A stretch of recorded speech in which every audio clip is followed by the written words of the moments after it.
President Bush has talked about our staying in Iraq for 50 years. Maybe 100. We've been in South Korea, we've been in Japan for 60 years, we've been in South Korea for 50 years or so. It's fine with me. I hope it'll be fine with you.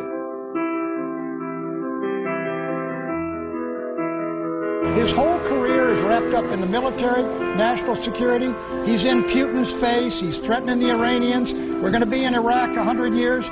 If we're in Iraq 100 years, Joe, we will be fighting 100 years of war, just as the British, if they stayed in our country 100 years, would be fighting the Americans for a century. I'm telling you, what John McCain is telling you is what he's promising you.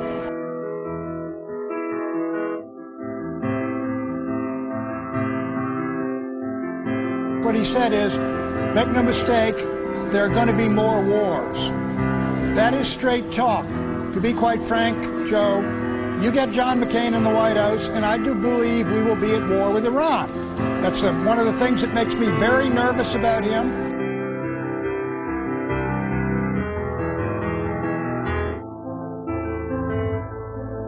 If you take a look at the McCain foreign policy, he is in everybody's face. Did you see Thad Cochran's comment when he endorsed Romney?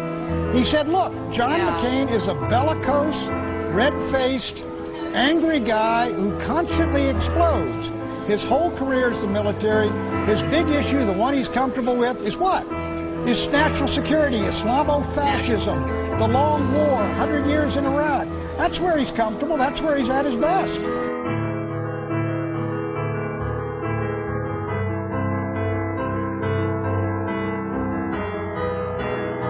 Here's what you told Bill Bennett on his radio show on Monday. There are neighborhoods in Baghdad where you could walk through those neighborhoods today. The U.S. is beginning to succeed in Iraq.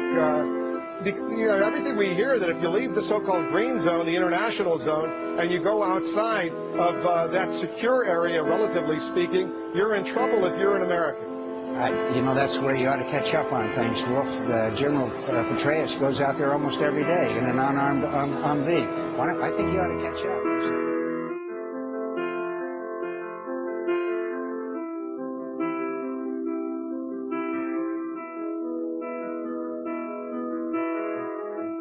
You mentioned in an interview that General Petraeus sometimes goes into Baghdad in an unarmored Humvee, and that there were neighborhoods that you could walk through without being concerned for your safety. There is no unarmored Humvees. Obviously, that's the case.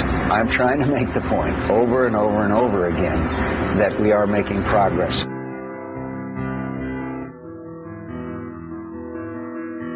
Go live to Baghdad right now. See, that's Michael Ware is standing by. Michael, you've been there, for 4 years? You're walking around Baghdad on a daily basis. Has there been this improvement that Senator McCain is speaking about? Well, I'd certainly like to bring Senator McCain up to speed if he ever gives me the opportunity. Senator McCain's credibility now on Iraq, which has been so solid to this point, is now being left out hanging to dry. To suggest that there's any neighborhood in this city where an American can walk freely is beyond ludicrous. I'd love Senator McCain to tell me where that neighborhood is, and he and I can go for a stroll. And to think that General David Petraeus travels this city in an unarmed Humvee. In the hour since Senator McCain has said this, I've spoken to some military sources, and there was laughter down the line. The delegation played the role of tourists while surrounded by enormous firepower. The guns, though, couldn't protect McCain from his own words. The week before, trying to build support for the surge, he said this on television. Wolf, General Petraeus goes out there almost every day in an unarmed Humvee.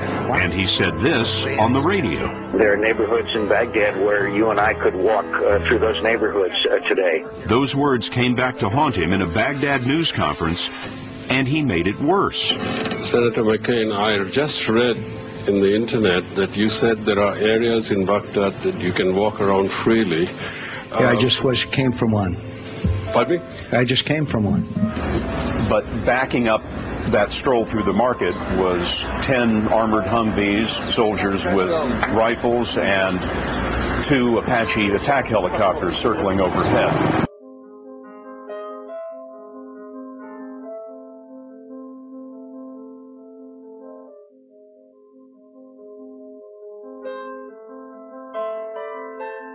At what point do you stop doing what you think is right and you start doing what the majority of the American people want?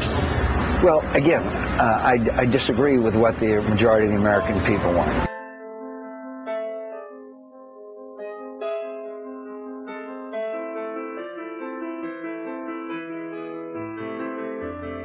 There was a political issue, a local issue about whether the Confederate flag should fly over the Capitol. Mm-hmm. You waffled on that. Yes. Worse than waffle. What do you mean? Well, I said that it was strictly a state issue, and clearly knowing that it wasn't. That's not what you believed in your heart. No. What did you believe in your heart? That it was a symbol to many of a very offensive symbol to many, many Americans. Why did you say that? I'm sure for all the wrong reasons. And those wrong reasons would be? For ambition. For ambition. Sure.